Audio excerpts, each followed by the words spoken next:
नमस्कार।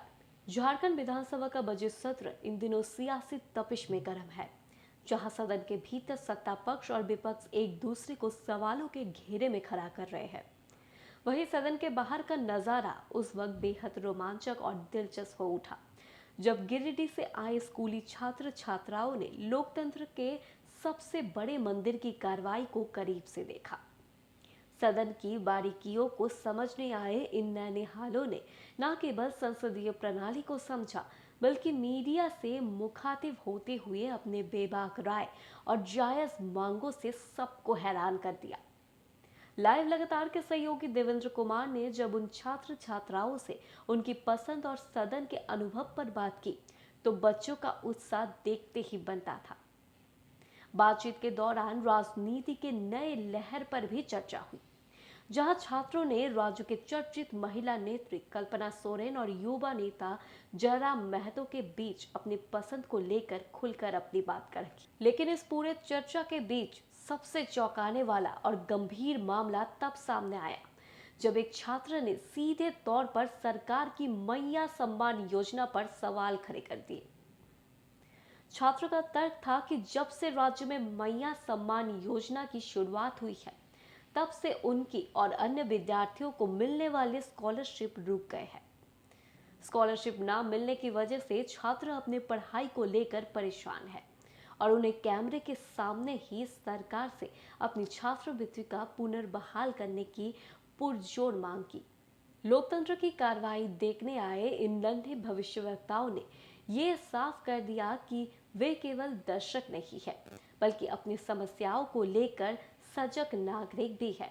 इन बच्चों के लिए कौन है राज्य का सबसे पसंदीदा नेता और क्या है उनकी पूरी शिकायत, देखिए देवेंद्र कुमार की ये विशेष रिपोर्ट। विधानसभा का सत्र चल रहा है और अमूमन स्कूलों में इस वक्त छुट्टियां हैं, तो हमारे जो स्टूडेंट्स हैं वो विधानसभा की ओर पहुंच चुके हैं और युवा पीढ़ी है, यंग जनरेशन है, जेन जी है, तो कहीं न कहीं झारखंड की राजनीति को समझने की इनके अंदर भी उत्कंठा होती है। और विधानसभा इसलिए कि विधानसभा ही है जहां से नियमों पर नियमों का निर्माण होता है। तो इन युवकों की चाहत क्या है, इस जो युवा वर्ग है उसकी चाहत क्या है। और एक बात मैं और बता दूं कि सारे युवा बगोदर या गिरिडीह से हैं, उसी गिरिडीह से जहां से जयराम महतो आते हैं।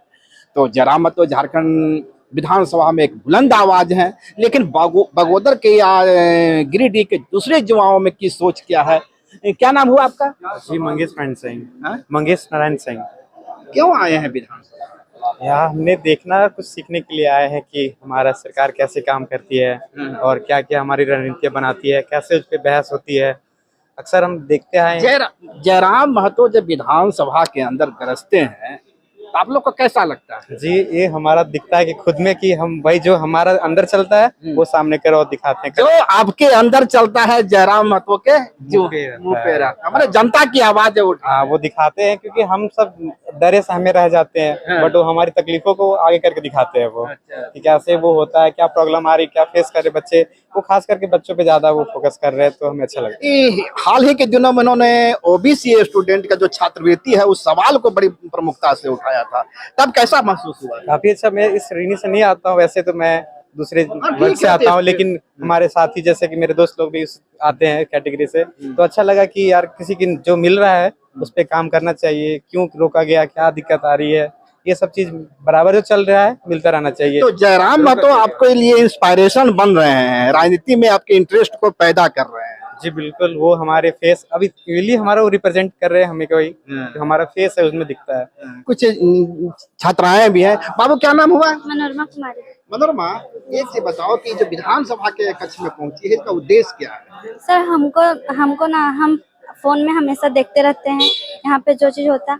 मेरा मेन मकसद है कि हम लोग का सेमेस्टर 4 सेमेस्टर कर दिया गया है, तो स्कॉलरशिप अभी रोक दिया गया है। ठीक है, सेमेस्टर ओबीसी में आती है, एससी में आते हैं। एससी में आती है। ये सर, तो हमको मिला है सर, और अभी रोक दिया गया, तो हम चाहेंगे कि इस बार भी हम लोग को मिले।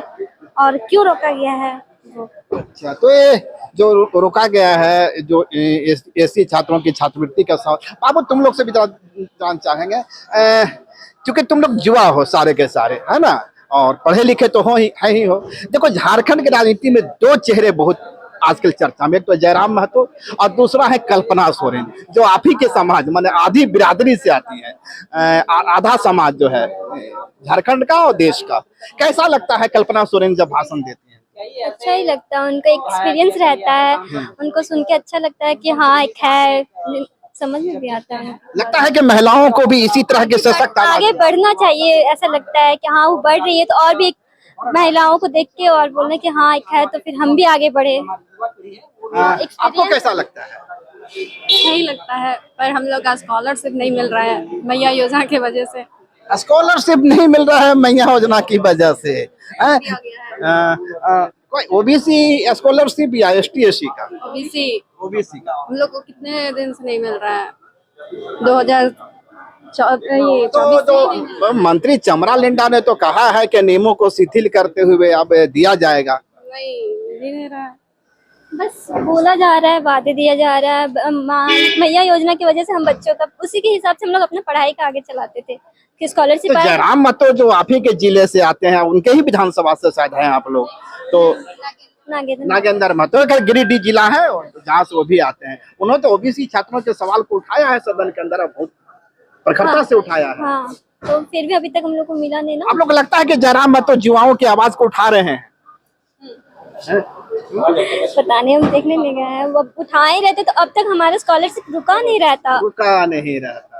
अच्छा एक चीज बताइए आप लोग, वो थोड़ा सा मैं कह रहा हूँ कि दो चेहरे झारखंड की राजनीति में बहुत चर्चित चेहरे हैं। एक तो जयराम महतो जो आप ही के जिले से आते हैं, और दूसरा है कल्पना सोरेन। इन दोनों में आज का युवा पीढ़ी किस रूप में देखती है दोनों को?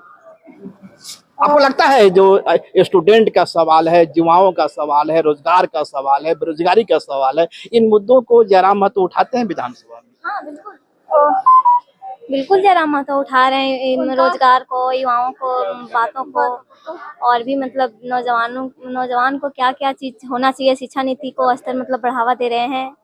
मैं इसलिए जानने की कोशिश कर रहा था कि युवाओं का इंस्पायरेशन का केंद्र कौन है, जयराम महतो या कल्पना सोरेन?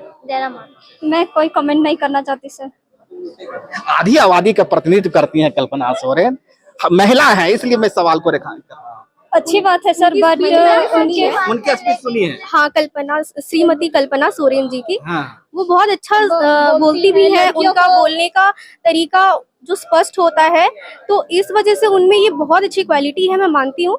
लेकिन अगर किसी सवाल को लेकर के मुद्दे को रखना होता है तो इस विषय में मैं माननीय जयराम महतो जी को मतलब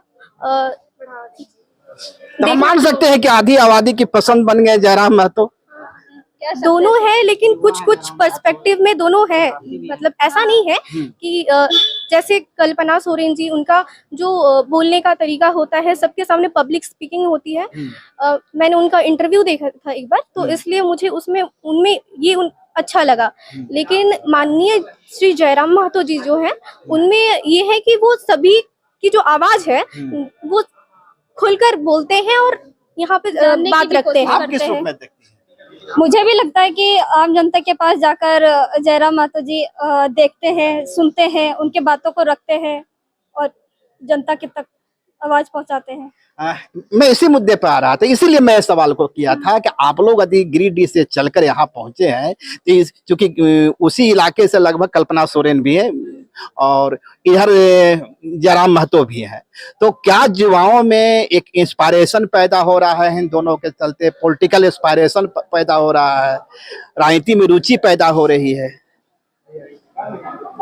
रुचि तो हो रही है सर, क्योंकि कभी कभी लगता है कि जयराम महतो की तरह आपको भी विधानसभा में आना चाहिए। बिल्कुल सर, अगर मौका मिले तो हम जरूर उनके तरह बनना पसंद करेंगे। बट उनका ये चीज अच्छा लगता है कि वो आम जनता के पास जाके, स्टूडेंटों के पास जाके ये पूछने की कोशिश करते हैं कि आपको जानने का प्रयास करते हैं। वो जयराम महतो जो है हर एक जनता को परेशानियों को मतलब जानने का प्रयास करते हैं, उनकी आवाज को उठाते हैं और विधानसभा में आकर के रखते हैं। तो अपने हर एक एरिया में जो 10th के स्टूडेंट जो पास आउट करते हैं और जो अच्छा प्रदर्शन करते हैं, उनको वो अच्छे मतलब स्कॉलरशिप वगैरह या फिर कहे तो कुछ राशि भी देते हैं, जिससे अपने विधानसभा जो विधायक के नाते उन्हें फंड मिलता है, वेतन मिलता है, उसे भी स्टूडेंट के बीच में वो देते हैं। हाँ, तो वो करते हैं ये सब।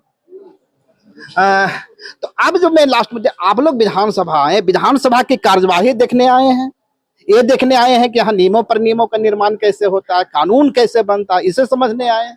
हाँ, क्योंकि हम लोग उतने टाइम से सिर्फ किताब में पढ़ते आ रहे हैं कि विधानसभा में इतने सीटें होते हैं, ये होता है, क्वेश्चन आवर होता है, जीरो टाइम जो होता है, फिर क्वेश्चन आवर क्या होता है, जीरो आवर क्या होता है, हाँ, तो ये सब हम लोग सिर्फ किताब में ध्यान पढ़ते आ आकर्षण रहे हैं। प्रस्ताव क्या होता है। हाँ, तो आज हमने देखा कि कैसे क्वेश्चन आवर में सभी जो रहते हैं वो माननीय अध्यक्ष जी के सामने अपने अपने क्वेश्चन को प्रस्तुत करते हैं। तो ये सब हमने आज लाइव देखा। आप लोग जब विधानसभा के अंदर पहुंचे तो आपको नहीं लगा कि बस क्लासरूम की स्थिति हो गई है, टीचर के जगह पर विधानसभा अध्यक्ष बैठे हुए हैं और वो स्टूडेंट की तरह ये तमाम जब विधायक हैं? क्योंकि विधायक जब बाहर कुछ बोलते हैं, अंदर जब बोलना होता है तो उन्हें नियमों परिनियम जो है उसके अंतर्गत ही बोलना होता है। पहली नजर में आपको कैसा लगा? मुझे पहली नज़र में अपने सेमिनार हॉल का याद आ गया कि हमारे जो सेमिनार हॉल है तो इसी तरह चेयर रखे हुए होते हैं, इसी तरह स्टेज होता है, तो अपने अपने बातों को रखा जाता है। तो मुझे थोड़ा बहुत वो लगा, बट अच्छा लगा। कई बार होता है विधानसभा अध्यक्ष जो है विधायकों को डांट भी लगाते हैं, ठीक उसी तरह जिस तरह टीचर स्टूडेंट को लगाते हैं। तो अच्छी बात है सर, डाटा भी चाहिए। तो ये थे हमारे साथ स्टूडेंट हैं, छात्र हैं, छात्राएं हैं, और इनके अंदर एक सवाल था कि जिस नियमों पर नियमों का निर्माण होता है, जिससे उनकी जिंदगी बदलती है, झारखंड की जिंदगी बदलती है, उस हॉल में चला जाए, और ये लोग उसी विधानसभा के सत्र से बाहर निकले हैं। लाइव लगातार के वीडियो को लाइक करें, सब्सक्राइब करें और बेल आइकॉन को दबाना न भूलें।